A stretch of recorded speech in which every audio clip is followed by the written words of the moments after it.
everyone, welcome to the show. Great to be here. Think about how easily a single idea, whether it's true or totally off base, can just spread like wildfire these days. It shapes everything. Our own beliefs, even the fate of whole countries. It's this power that can be amazing, uniting, but also, frankly, terrifyingly misleading sometimes. It really is. That influence of information is, yeah, profound and sometimes unsettling. Absolutely. And that's exactly what we're diving into today. Now, this might sound like, I don't know, a thriller plot. Right. But this is actually a deep dive into nonfiction. We're exploring the fascinating and sometimes, genuinely mind-blowing world of information networks, how they work, how they affect us. It's a huge topic. It really is. And hey, if this kind of intellectual adventure sparks your interest, please do hit that like button and subscribe. We do lots more deep dives into ideas that kind of challenge how you see things. Definitely. And for today, our guide through this complexity is Yuval Noah Harari's book, Nexus.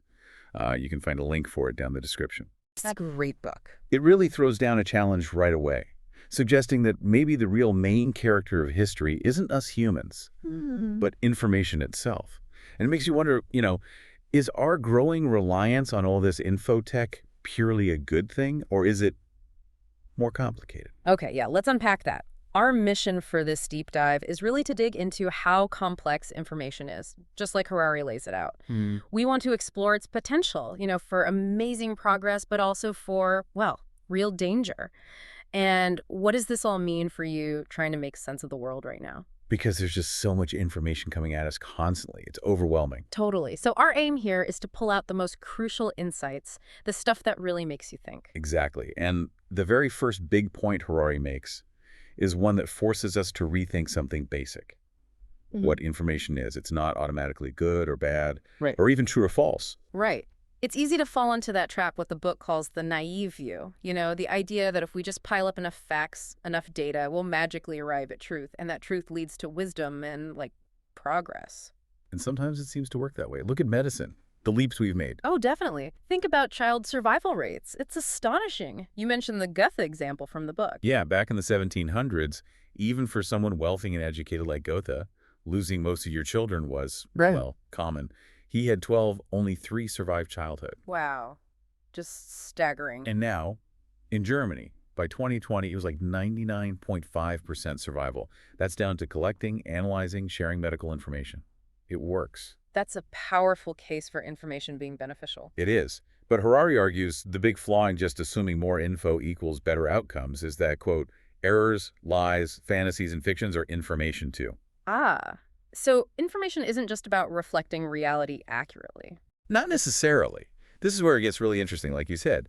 The book suggests information's key feature is actually connection rather than representation. Connection. Okay, what does that mean practically? It means information's primary function is putting things in formation, organizing them, linking them, making them act together. Think about, say, astrology. Okay.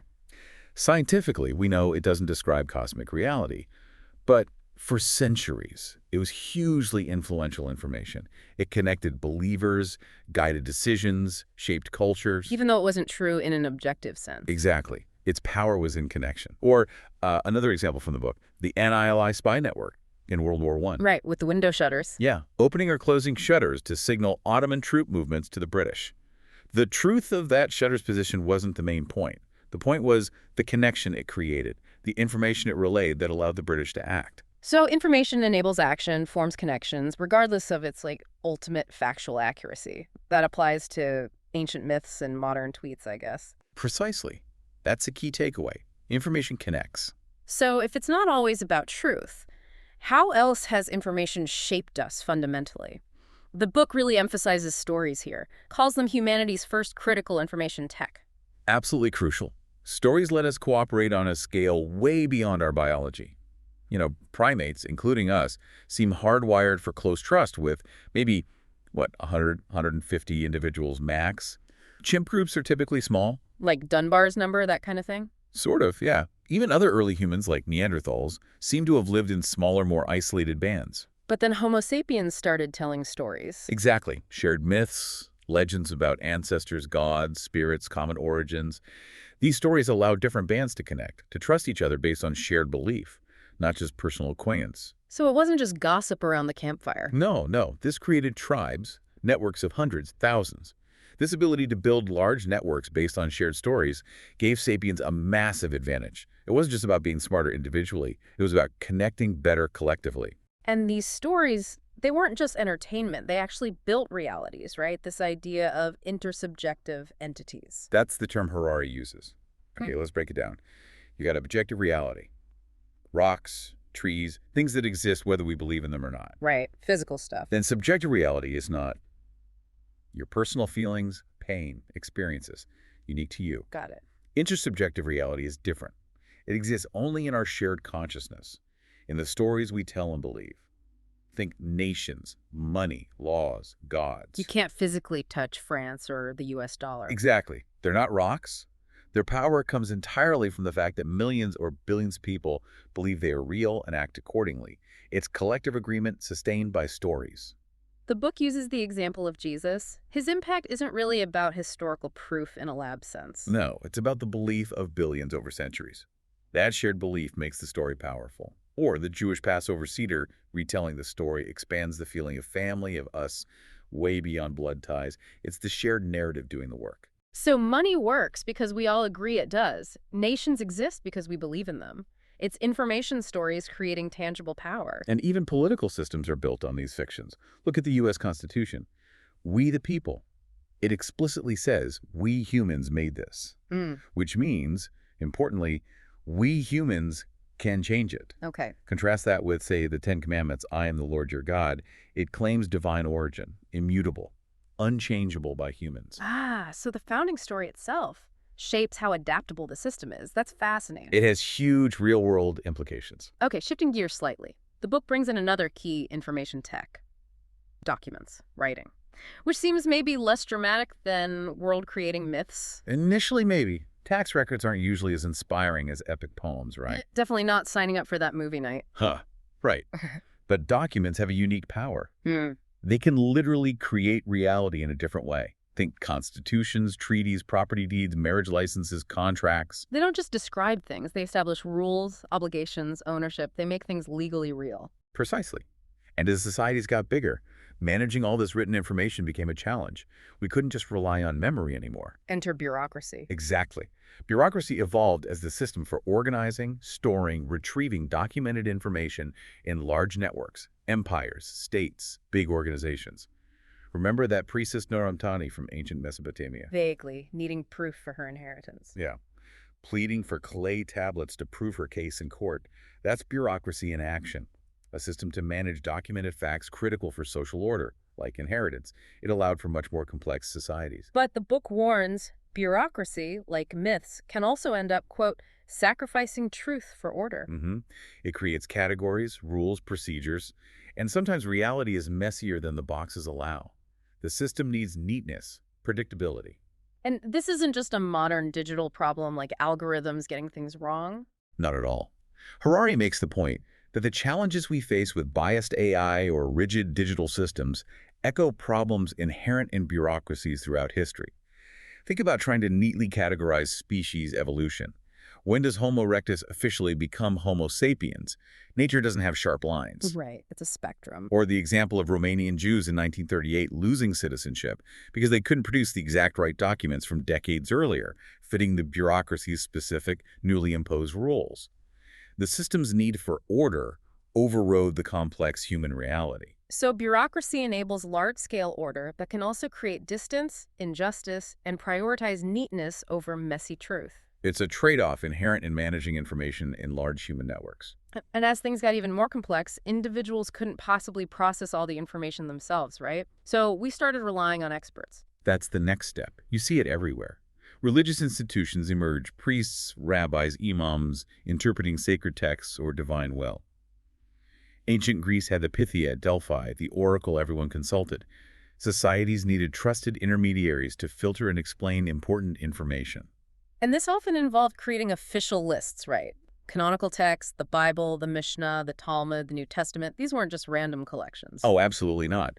Deciding what went in and what stayed out was a huge deal, often involving centuries of debate. Think about the discussions over including the Song of Songs in the Hebrew Bible. Was it too secular? Too erotic? Right. And once these canons were established, often the interpretations of the texts became even more influential than the texts themselves.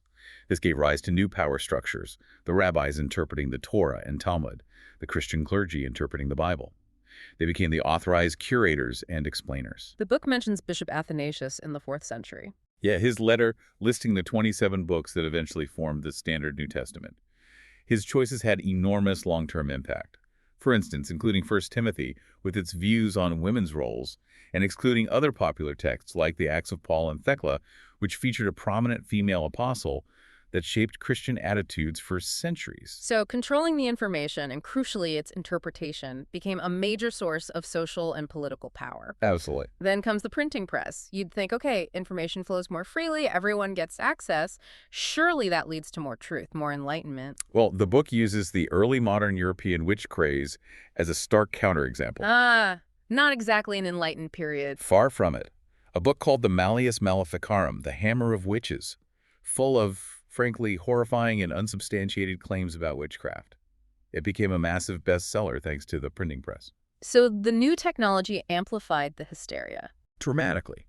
It fueled decades, centuries of persecution and killings.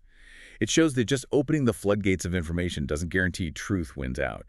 Sensationalism, fear, outrage, these can spread just as easily, often more easily, than reasoned argument. It seems like a free market of ideas doesn't automatically self-correct towards truth.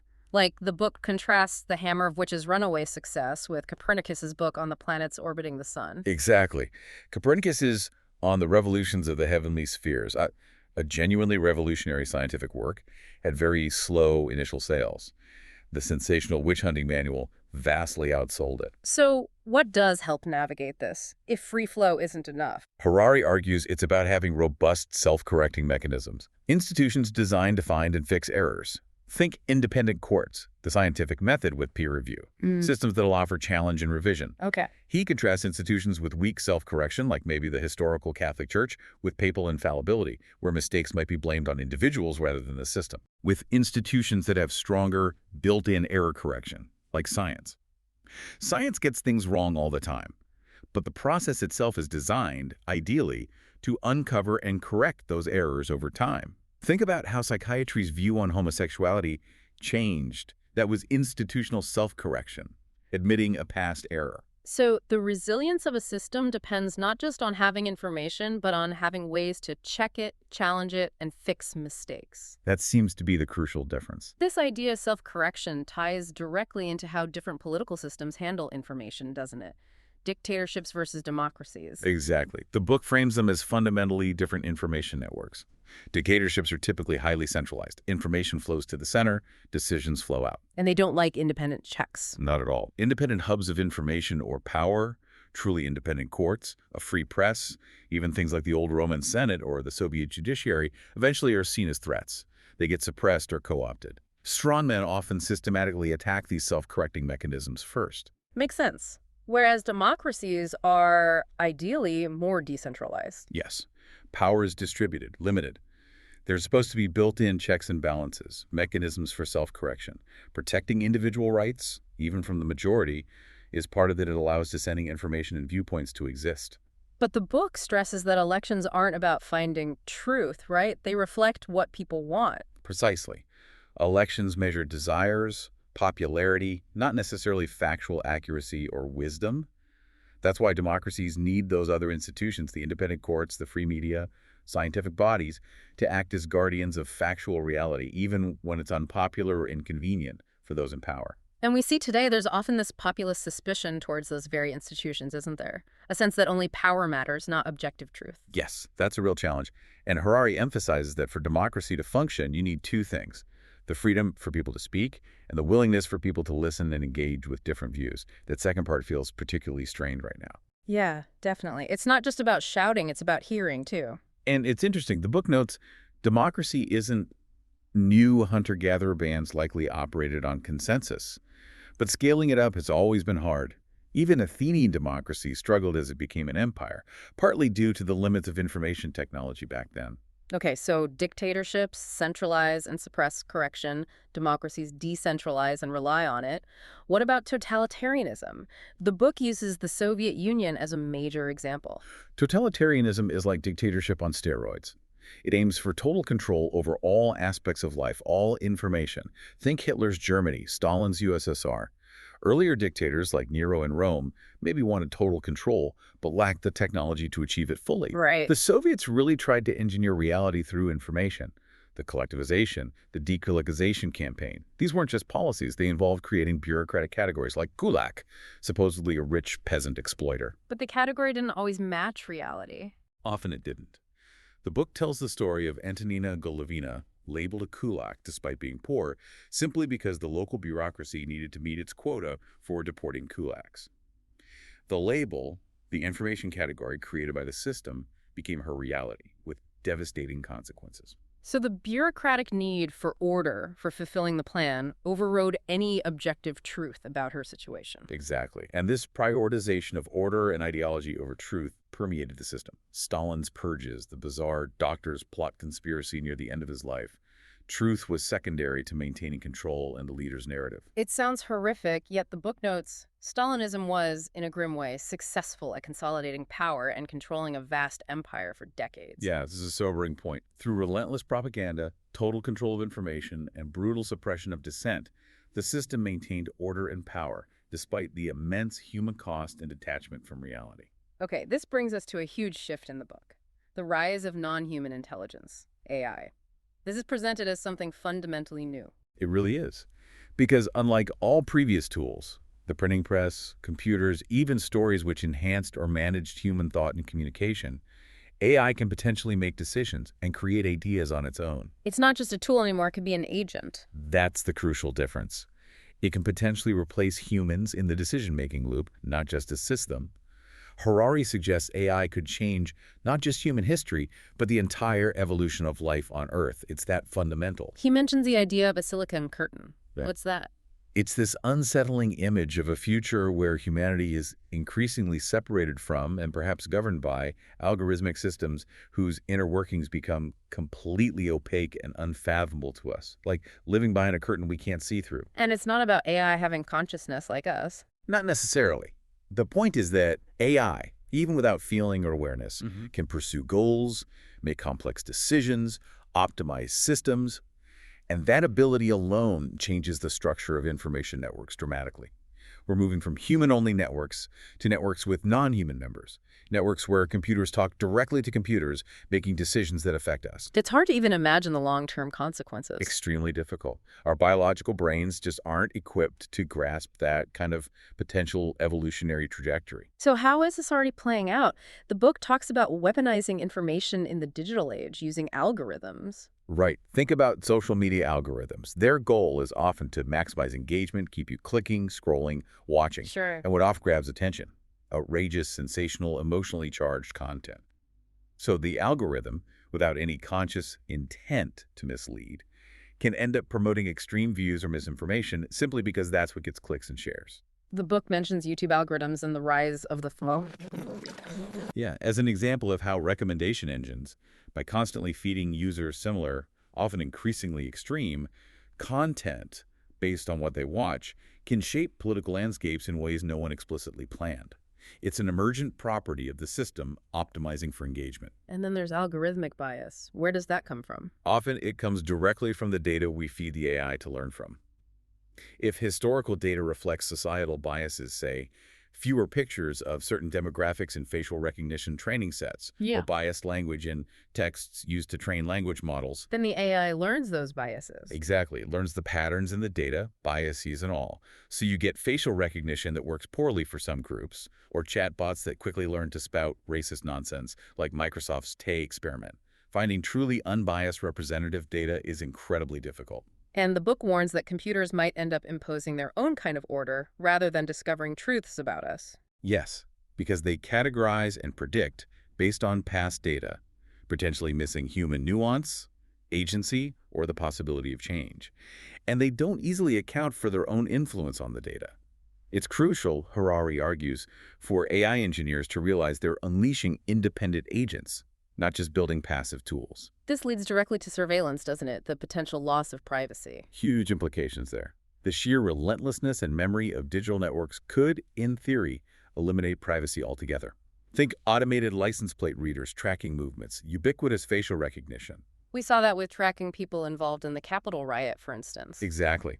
And governments are increasingly using AI for surveillance. China's system is well known, but the book also mentions Iran using facial recognition to enforce hijab laws. It's a different scale than old-school human surveillance. Totally different. Think of Ceausescu's Romania, with its vast Securitate secret police network.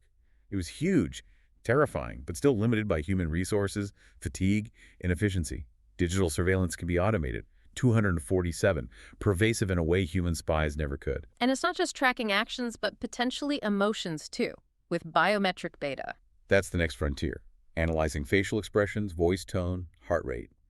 Potentially understanding and even manipulating emotional states. Combine that with social credit systems that score citizens based on monitored behavior. And you move towards creating a population conditioned by constant surveillance, like the idea of Homo Sovieticus, the book mentions, discouraging independent thought. That's the fear. A society where everyone knows they could be watched at any time, altering behavior accordingly, maybe even internalizing the surveillance. So the really big question the book poses is, can democracy even survive under those conditions? Total surveillance, potential manipulation. It's a fundamental challenge. Harari argues strongly for mutuality and surveillance. If governments and corporations are watching us more, we need more transparency and ability to watch them. Right now, the information asymmetry is enormous. Individuals versus massive tech companies and states. Yeah. And there's the risk that rigid algorithms just won't capture the fluid, changing nature of human beings. We're not static data points. Can AI even take over jobs we think require consciousness? The book mentions priests. It's provocative, right? Yeah. The idea isn't that AI becomes conscious, but that humans might start treating it as if it were, interacting with an AI therapist or spiritual guide, and finding it fulfills that role, regardless of its internal state. Wow. Okay, another angle is the sheer complexity of all this. These networks, AI decision-making.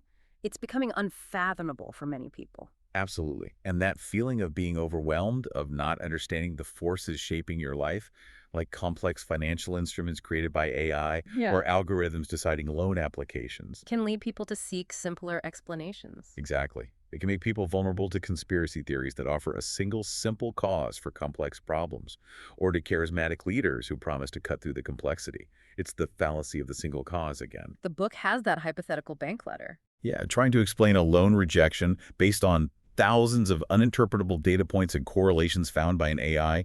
How do you even appeal that? It highlights the need for regulatory institutions that can somehow translate or audit these black boxes to maintain human trust. And looking ahead, what about AI's role in political debate itself? This is another potentially scary frontier.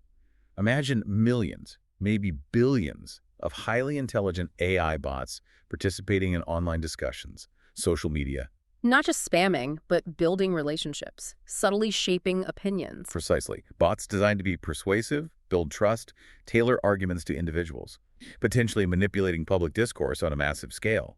Harari argues we urgently need rules like banning unsupervised algorithms from curating key public debates and demanding transparency about how curation algorithms work. His conclusion seems to be that if democracy collapses, it's more likely our fault for not regulating this stuff, rather than the tech itself being inherently anti-democratic. Yes, it emphasizes human agency and responsibility in how we design and deploy these powerful technologies. Another major concern is the concentration of power.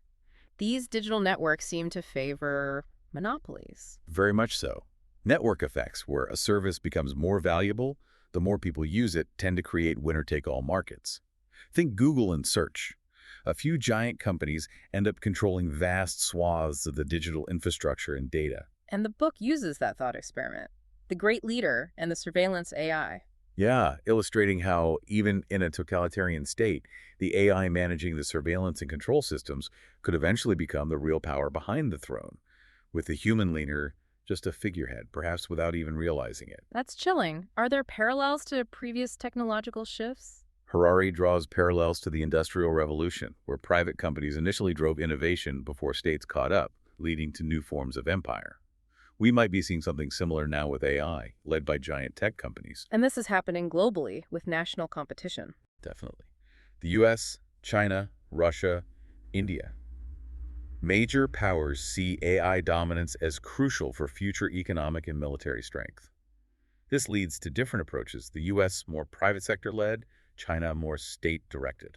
The book introduces data colonialism. Yeah, the idea that raw data is extracted from users globally, processed and refined in tech hubs like Silicon Valley or Shenzhen, generating immense wealth and power there, with little benefit flowing back to the places or people where the data originated. It mirrors historical colonial patterns with raw materials. And these different national approaches could lead to fundamental divides. The book touches on the mind-body problem. Right. How different cultures define identity. Is it tied fundamentally to our physical bodies? Or can our online digital presence be considered us? This could shape attitudes towards AI rights, AI personhood. You could imagine, say, the US and China having radically different legal or ethical frameworks for AI based on these underlying philosophies. Potentially creating deep cultural and political splits in the future, yes. With all these challenges, AI, surveillance, global competition, what about cooperation? Is global cooperation even possible, or are we destined for division? Harari argues that cooperation and patriotism aren't necessarily opposed. Think of the COVID pandemic. Nations needed to cooperate on research and vaccines for their own national benefit. Good point. Of course, there are plenty of realist thinkers who are skeptical about humanity's capacity for sustained global cooperation. But Harari points out that the shift to a knowledge-based economy makes war less profitable than it used to be. Conquering land matters less than controlling information flows and innovation. But politicians still focus on national narratives, borders, historical grievances. Because state interests aren't just rational calculations, they're deeply shaped by the stories nations tell about themselves. Those narratives define what's considered important, what's worth fighting for. So wrapping up, the book seems to emphasize that history isn't fixed, despite all these powerful trends. Very much so. There are optimistic and pessimistic views on AI's future, different historical perspectives feeding into those views. But the key message is that the future is not predetermined. History has a radically open arc. But there's a danger, the temptation for leaders to weaken those self-correcting mechanisms we talked about. Yes, attacking courts, undermining the press, discrediting science. It can be a politically winning strategy in the short term, even if it's incredibly dangerous for the long-term health of a society or democracy. Weakening error correction makes systems more brittle, more prone to catastrophic failure. So the final thought for you, the listener, is really to reflect on this. Information stories, data, algorithms isn't just background noise. It's actively shaping our past, our present, and maybe a future that could be quite different, possibly even terrifying. And to consider your own role within these networks. It's a lot to take in. What really stood out for you from our discussion today? For me, I think it's that core idea again. Information's power isn't just truth, but connection. How stories and shared beliefs literally build our realities, and then how AI complicates that by introducing non-human agents into the mix. It demands such a different level of critical thinking. That's a really good summary. And for me, it underscores the absolute necessity of those self-correcting mechanisms in science, in government, maybe even needing them built into the AIs themselves somehow. That feels more critical than ever. Absolutely. Well, thank you so much for taking this deep dive with us today. Thank you. We would genuinely love to hear your thoughts. What was your favorite moment or the insight that surprised you the most from this discussion? Let us know down in the comments. And please do like and share this. It really helps us keep exploring these complex and important ideas. We've got some more fascinating topics coming up in future deep dives. We certainly do. So stay tuned, and thanks again for joining us.